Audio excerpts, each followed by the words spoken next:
The Thief. Dinu Chaudhary did business in fowls. He fed his fowls with fish and put a small garland of dry fish around the neck of some of his hens every day. Fowls of other villagers often followed these hens, tempted by the smell of the fish. Once they entered Dinu's compound, they became his property. He colored their feathers in such a way that their owners failed to recognize them. Dinu, without any investment, thus owned more and more fowls while the villagers wondered who stole theirs. In the same village lived Ravi, a whimsical young man who maintained a cat and a pair of fowls as pets. His pets were fond of each other and very much fond of him.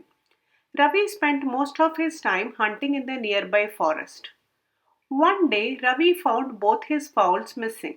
He was on the verge of weeping, but he controlled himself and became determined to catch the thief somehow or the other. He wandered in the village looking carefully at any fowl he came across.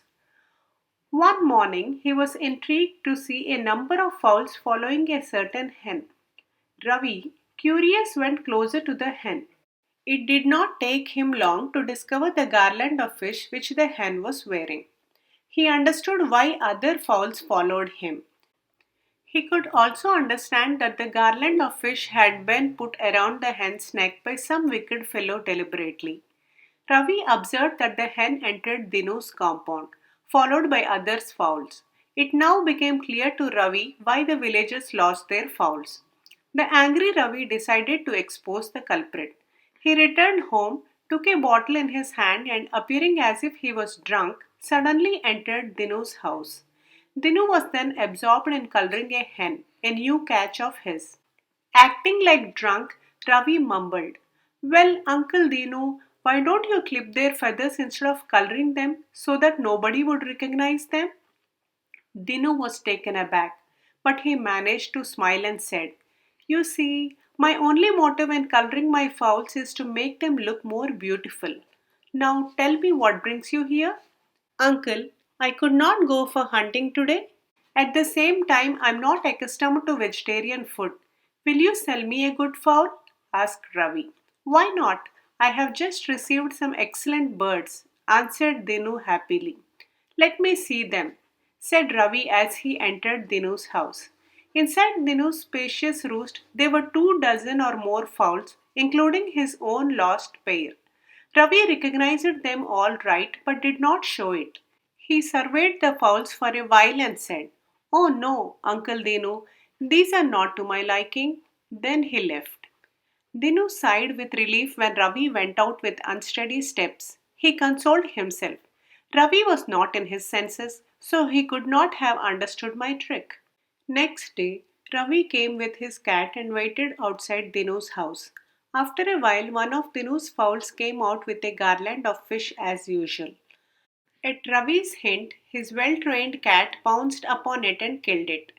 Dinu saw it and turned red with fury. He ran to the village chief and complained against Ravi and added, "This is how the villagers are deprived of their fowls. Ravi's cat kills them." The chief summoned Ravi and asked, "Is it true that your cat killed Dinu's fowl?" "Sir, my cat never kills fowls. It is fond of nothing but fish," answered Ravi. "That proves that my complaint is true.